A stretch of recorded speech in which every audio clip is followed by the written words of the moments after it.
نحمده ونستعينه ونستغفره ونؤمن به ونتوكل عليه ونعوذ بالله من شرور أنفسنا ومن سيئات أعمالنا من يهده الله فلا مضل له ومن يضلله فلا هادي له ونشهد أن لا إله إلا الله وحده لا شريك له ونشهد أن سيدنا ومولانا محمدا عبده ورسوله أما بعد فأعوذ بالله من الشيطان الرجيم بسم الله الرحمن الرحيم ففروا إلى الله إني لكم منه نذير مبين صدق الله العظيم وصدق رسوله النبي الكريم ونحن على ذلك من الشاهدين والشاكرين والحمد لله رب العالمين. ضرور شریف پڑھی.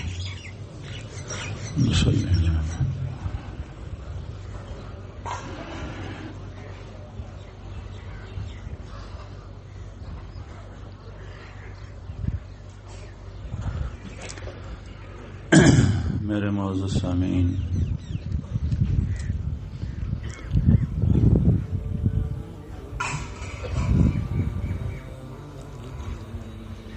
اس دارالایمان کے اندر خانقاہ میں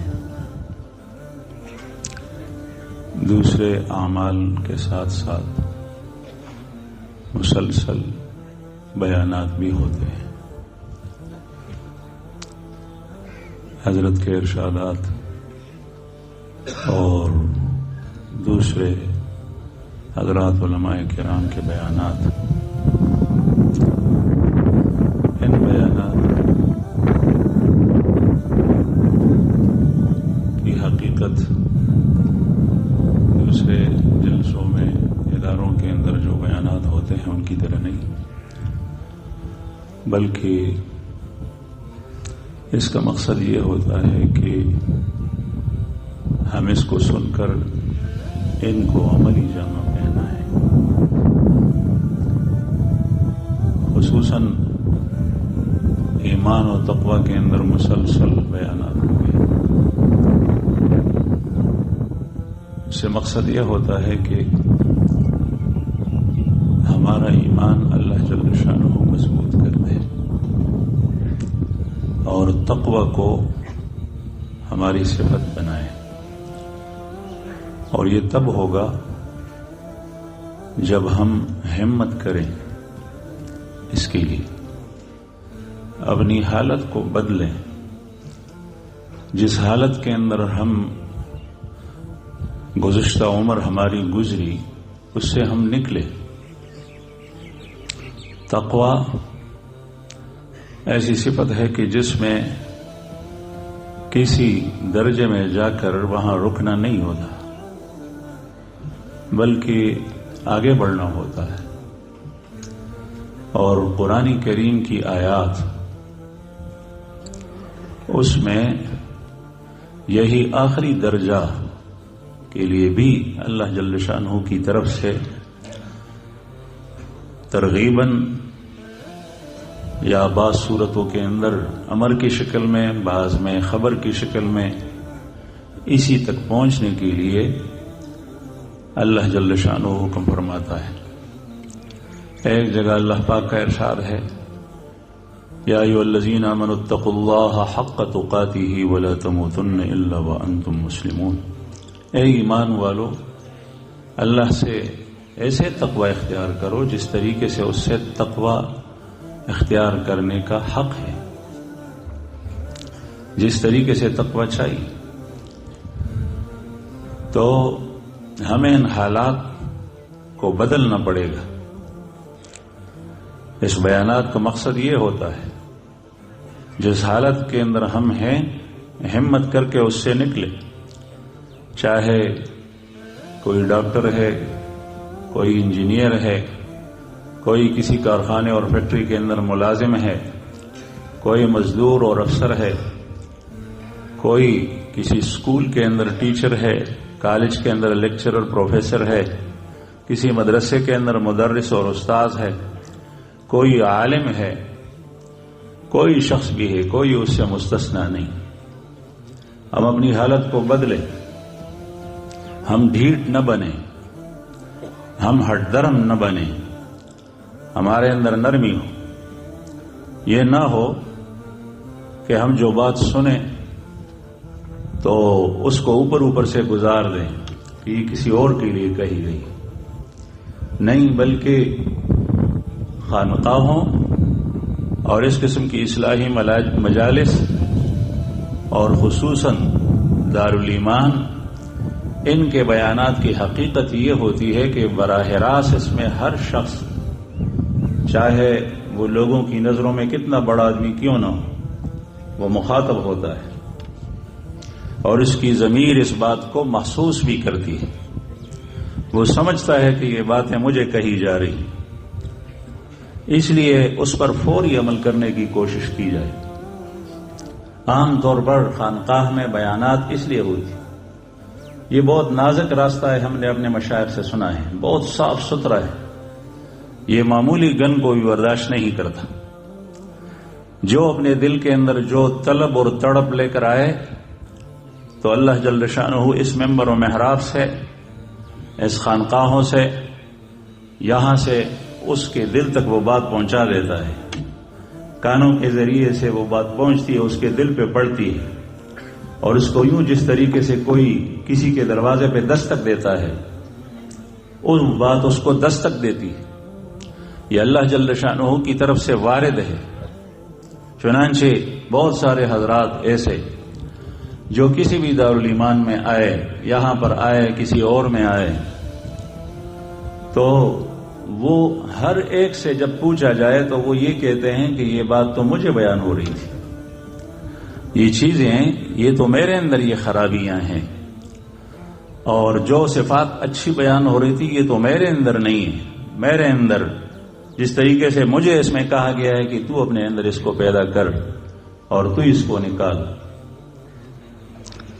بعض لوگ تو پھر ایسے ہوتے ہیں کہ شرم کے مارے وہ کہتے ہیں کہ ہماری بات اس کو پتہ ہے، ظاہر ہو گئی، ممبر سے جو کہی گئی.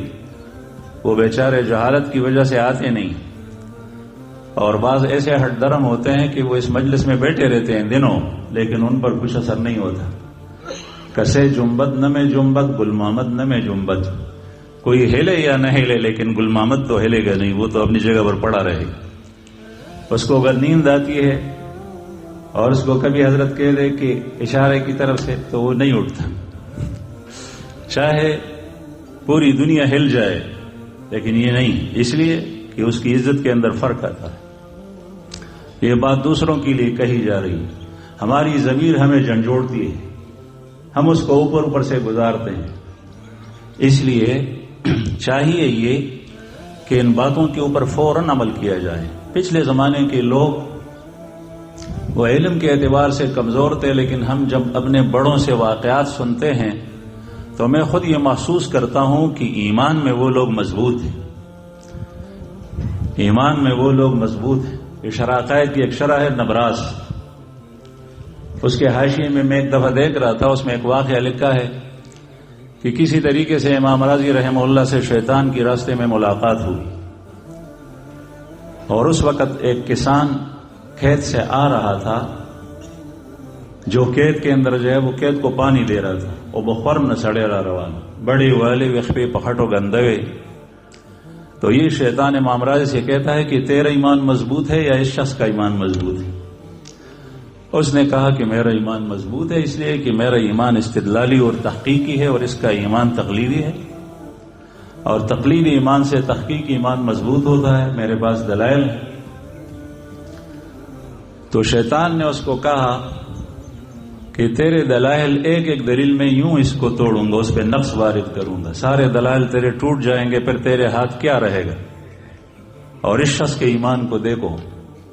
چنانچہ امام راضی دیکھتے رہے، وہ شیطان اس کے پاس آدمی کی صورت میں چلا گیا، اس کسان کے سامنے رک گیا، اس کا راستہ بند کیا. اس نے کہا کوئی ضرورت ہوگی اس شخص کی؟ شیطان نے اسے کہا واہ خدایان سودی، کتنے خدا ہیں؟ اس نے کہا یود شریک نلری، ایک ہے وحدہ لا شریک. تو شیطان اس کو کہتا ہے کہ اگر میں نے 2 ثابت کر دیے تو اس نے کہا تو 2 ثابت کر، میں تیرے اندر یہ بیلچا گھسیڑ دوں گا. تو خو 2 ثابت کر چې دا بیلچا یې ته په دې خېټه کې نه بس. شیطان 2 خپل 2 پردی منډه کې وتښتېد. امام راضی سے بھاگتے ہوئے کہنے لگا کہ دیکھو اس شخص کا ایمان کتنا مضبوط ہے. تو پہلے لوگوں کا ایمان مضبوط ہوتا تھا، عمل میں بے شک کمزور ہوتے اور علم کے اندر کمزور ہوتے، لیکن جب کسی عالم کی بات کو سن لیتے تو فوراً عمل کرتے. کسی عالم کی بات کو سنتے کہتے فلاں نے یہ بات کہی. گاؤں کے لوگ، محلے کے لوگ، ایک شخص تھا کسی گاؤں میں، اس گاؤں کے اندر عالم آیا تو ایک دوست نے اسے کہا کہ فلاں مسجد کے اندر عالم آیا ہے، وہ تقریر کر رہا ہے، چلو اس کی تقریر میں چلتے ہیں. یہ بیچارہ پہلے کہیں نہیں گیا تھا، وہی دین وہی مذہب جو اس نے اپنے گھر میں سیکھا تھا اس پر عمل کر رہا تھا. یہ چلا گیا.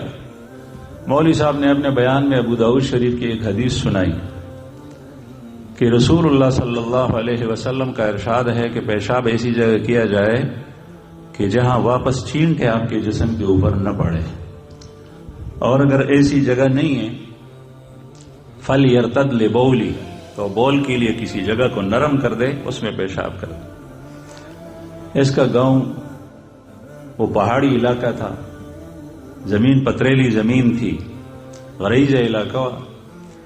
تو اس نے سوچا کہ اس حدیث پر تو عمل کرنا ہے، مولوی صاحب نے بتایا ہے، اور جہاں میں پیشاب کروں گا تو یہ نیچے پتھر ہے، وہ چھینٹے میرے اوپر واپس پڑیں گے.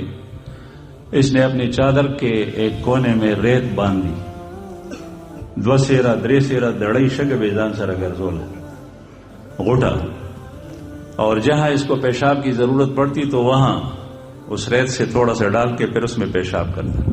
ظاہر ہے کہ ریت میں پیشاب کرنے سے چینٹے نہیں آتی. تو کافی عرصہ کے بعد یوں کرتا رہا. کافی عرصہ کے بعد پھر اس گاؤں کے اندر ایک دوسرے عالم آئے، یا وہی عالم آئے بیان کرنے کے لیے. اس کو کسی نے کہا تو اس نے کہا بلا غوٹا نشم گرزولے بس دایو غوٹا ماذا بارا ڈیر. اب یہ پھر کچھ بات کرے گا، پھر اس پر عمل کرنا ہوگا. تو میں یہ عرض کر رہا تھا کہ پچھلے لوگوں کے اندر یہ چیز تھی، بات سنتے اس پر عمل کرتے. اس لیے آپ حضرات سے میری گزارش یہ ہے کہ جس حالت کے اندر ہے، میں سب سے پہلے اپنے آپ کو مخاطب کر کے کہتا ہوں، جس حالت کے اندر میں ہوں اس سے نکلوں. میں عزم کرتا ہوں، آپ عزم کر لیں. جو جس حالت کے اندر تھا، وہ معاملات اس کے غلط تھے، وہ قدم اٹھائے، غلط معاملات وہ چھوڑ دے، ٹھیک راستے پہ آ جائے. سود کے اندر مبتلا تھا، سود سے نکل آئے. وَأَحَلَّ اللَّهُ الْبَيْعَ وَحَرَّمَ الرِّبَا يَمْحَقُ اللَّهُ الرِّبَا. اللہ جل شانہ سود کو مٹا دیتا ہے، سود کی برکت ختم ہوتی ہے. سود سے نکل آئے. آپ کے لاکھوں روپے ختم ہو جائیں گے، لیکن آپ کے تھوڑے مال کے اندر برکت آئے گی. آپ کسی ادارے کے اندر تھے، اس میں خیانت کرتے تھے، اس سے آپ نکل آئیں. آپ کے اندر صبر نہیں تھا، آپ نے اپنا سب صبر پیدا کرنے کی کوشش کریں. آپ جماعت سے نماز نہیں پڑھتے تھے، جماعت کے ساتھ نماز پڑھ لیا کریں. آپ بخیل تھے، مال دینا آپ کے لیے بہت زیادہ مشکل تھا. آج کے بعد قدم اٹھائیں اور مال دینا شروع کریں. آپ کے پاس بے شک 100 روپے ہیں، اور 100 کے اندر 10واں حصہ نکال کر جو ہے وہ اللہ کے نام پر دے دیں، دینا شروع کریں. کسی بھی حالت کے اندر ہے. آپ کے پاس موبائل ہیں، اب تک اس کا استعمال غلط کرتے تھے. یہ جو موبائل کا تذکرہ میں کرتا ہوں تو میرے ذہن کے اندر یہ بات آتی ہے کہ دجالی فتنوں کے اندر سب سے بڑا فتنہ یہ ہے. لیکن مصیبت یہ ہے کہ اس کے غلط استعمال پر بھی نکیر نہیں کی جاتی. اس کی وجہ یہ ہے کہ ہر شخص اس کے پاس موبائل ہے. مولوی صاحب کو قرآن کریم سے ایمان بنتا ہے. آپ آج کے بعد قرآن کریم تدبر سے چند آیات تلاوت کرنا شروع کریں، آپ کا ایمان مضبوط ہوتا جائے گا. اللہ جل شانہ کی طاعت اور ذکر اللہ کی کثرت، اس سے اللہ جل شانہ کی محبت پیدا ہوگی، تقوی آپ کے اندر پیدا ہوگا. اس لیے حدیث مبارک کے اندر آتا ہے کہ البر یہدی الی البر والفجور یہدی الی الفجور. ایک نیکی دوسرے نیکی کی طرف دعوت دیتی ہے اور ایک گناہ دوسرے گناہ کی طرف دعوت دیتا ہے. اگر آپ ایک نیکی قصدن تحری کے ساتھ، ارادے کے ساتھ، اپنے نفس پر زور دے کر آپ کریں گے تو اللہ جل شانہ آپ کو کسی اور نیکی کی طرف راستہ کھول لے گا. پھر وہ کریں گے تو دو اور نیک اور اچھے عمل کریں گے جو اس سے پہلے آپ نے کبھی نہ کیے ہوں. اللہ جل شانہ آپ کو توفیق دے گا. اور جتنا آدمی گناہ کرتا ہے، آپ اسی چیز کے اندر گناہ کریں یا اس کے باہر کریں، اس کا اثر آپ کے ذہن، دماغ، قلب کے اوپر پڑے گا. آپ کے اندر فہم کی اور سمجھ کی صلاحیت نہیں پیدا ہو. قرآن کریم سے ایمان مضبوط ہوتا ہے. اس خناس نے آج کل علماء اور طلباء کو کتابوں سے، دینی کتابوں سے، قرآن پاک سے، رسول اللہ صلی اللہ علیہ وسلم کی احادیث سے ہٹایا ہے. یہ بھی شیطان کا حربہ ہے کہ میرے اندر، میرے موبائل کے اندر شاملہ ہے، میں اس کے اندر کتابیں دیکھتا ہوں. وہ شاملہ کو نکالتے نکالتے یہ خود گناہ کے اندر شامل ہو جاتا ہے. بہت سارے گناہ کر بیٹھتا ہے مفت کے اندر. اس لیے مجھے وہ شعر فارسی کا یاد آتا ہے، درمیان قار دریا تخت بندم کر دے، باز میں گوئے کہ دامن ترمکن ہوشیار باش. دریا کے بیچوں بیچ مجھے باندھ کے رکھا ہے تختے کے اوپر، پھر کہتا ہے کہ خیال سے تو تیرے کپڑے گیلے نہ ہو. تو ہم خود وہ ایسی جگہوں کے اندر جاتے ہیں، ایسے تعلقات ہیں ہمارے. پرسوں تعلیم کے اندر یہاں پر بات بیان ہو رہی تھی. حضرت شیخ الحدیث مولانا محمد زکریا نور اللہ مرقدہ، جو ہمارے شیخ کے شیخ، وہ فرماتے ہیں کہ میرے والد صاحب مجھے دوستی سے منع کرتے تھے، سختی کے ساتھ، کسی سے تیرے تعلق نہ. اور اگر ایک دفعہ جماعت کی نماز میں کسی کے ساتھ کھڑا تھا اور دوسری دفعہ دیکھا کہ وہی شخص ہے، میں اس کے ساتھ کھڑا ہوں، تو میری پٹائی ہوتی. یہ دوسری دفعہ تم اس کے ساتھ کیوں کھڑے تھے؟ یہ تعلیم کے اندر بیان ہو رہا تھا. اس کی وجہ یہ کہ اس سے تعلق بنتا ہے، اور یہ تعلق انسان کو نیک عمل سے روکنے میں انتہائی مؤثر ہے، بہت خطرناک چیز ہے. اور انہوں نے تعلیم کے دوران تو اس کا نام نہیں لیا، اس لیے کہ اس زمانے کے اندر یہ چیز تھی نہیں. آج کل تمام تعلقات، جتنے بھی گندے تعلقات ہیں، وہ سارے کے سارے اس چھوٹے سے ڈبیے کے اندر وہ آ کر سمو گئے. چاہے آپ کسی سے تعلق نہ کریں، نہ ماں سے تعلق ہے، نہ باپ سے تعلق ہے، نہ بیوی سے تعلق ہے، نہ مولوی صاحب اور خان بہادر صاحب کو کوئی سلام کرے تو سلام کا جواب دیتا ہے وعلیکم السلام، وہ واجب ترک کر دیتا ہے اس لیے کہ وہ مصروف ہے. تو میں یہ عرض کر رہا تھا کہ جس حالت کے اندر آپ ہیں، میں اپنے آپ سے کہتا ہوں اس حالت سے نکل آئیں.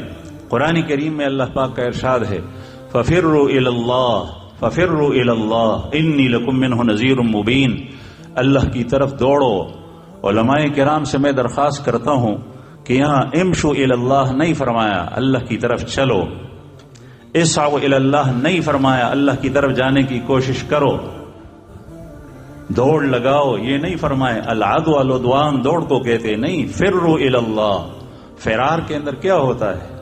فرار کے اندر پیچھے مڑ کر دیکھنا بھی نہیں ہوتا، اور فرار کے اندر جو پیچھے چھوڑتا ہے وہ سارا کا سارا اس کے خلاف قوتیں اور دشمن ہیں، اور جہاں جاتا ہے اس کو اپنا ماوا اور ملجا تصور کرتا ہے کہ پناہ کی جگہ میرے سامنے. اس کی نظر نہ دائیں نہ بائیں نہ پیچھے کسی طرف بھی نہیں جاتی. غیر اللہ سے نکل کر اللہ کی طرف آپ ایسے جائیں کہ آپ دیکھیں نہیں. حضرت لوط علیہ السلام کو اللہ جل شانہ نے حکم فرمایا کہ تو اپنے جو ایمان والے ہیں اپنا گھرانہ اس کو نکال کر ان کے پیچھے چلو. وَلَا يَلْتَفِتْ مِنْكُمْ أَحَدٌ. اور کوئی بھی پیچھے کی طرف دیکھے نہیں، پیچھے کی طرف دیکھے نہیں، اللہ کا عذاب آ کر اس کو گھیر لے گا. حضرت نوح علیہ السلام، لوط علیہ السلام کی بیوی نے پیچھے کی طرف دیکھا، اللہ کے عذاب نے گھیر لیا. بعض حضرات مفسرین کہتے ہیں کہ وہ گھر سے گئی نہیں. بعض حضرات فرماتے ہیں کہ اس نے پیچھے قوم کی طرف دیکھا، اللہ کا عذاب آ گیا. فَفِرُّوا إِلَى اللَّهِ. اس میں سوچنے کی ضرورت نہیں ہے کہ مولوی صاحب نے یہ بات کی، یہ ٹھیک بھی ہے یا نہیں، یا اس شخص نے بات کی یہ تو جانتا نہیں ہے، علم میرے پاس ہے، میں سوچوں گا اپنے علم کے مطابق کہ یہ بات درست بھی ہے، اس سے میں نکلوں. جب آپ کو پتہ چلے کہ یہ گناہ ہیں، اس میں خرابیاں ہیں، یا یہ خود گناہ نہیں ہے، مباح ہے، لیکن اس کے پیچھے حراموں کی ایک لائن لگی ہوئی ہے جو آتے ہیں، آپ اس کو چھوڑ دیں. سود گناہ ہے اس کو چھوڑ دیں، رشوت گناہ ہے اس کو چھوڑ دیں، یہ ساری کی ساری چیزیں گناہ ہیں اس کو چھوڑ دیں. تو بہرحال میں یہ عرض کر رہا تھا کہ ہمیں ہٹ درم نہیں بننا چاہیے. مجھے ایک واقعہ آیا لطیفہ تھا حضرت بیگم. ضدی نہیں بننا چاہیے. عمل کے معاملے میں انسان ضدی بنتا ہے. یو خزا د یو سړی هغه زدړه وا پښتو کې کوم څه چې په اردو کې ساری باتیں اردو میں نہیں کر سکتے, پشتو میں کریں گے اس میں مزہ آتا ہے. تو پھر پشتو والے اردو والے اگر چاہتے ہیں تو وہ ان کو ترجمہ کریں گے. خزا زدړه وا خاون چې به کومه خبره وکړه نو د خاون د خبرې الټه کار به کول. خاون بوته چای پخې کا دی به چې نه بخو, چې خاون بوته م پخوانن چای ته مې جوړ نه کیږي دی به پخوم به پتیله پور کې خو خاون وته چې ملمانه مې راغلي دي چای پخې کا وستا ملمانه د خپل کار کې نه پخوم ته وته پخې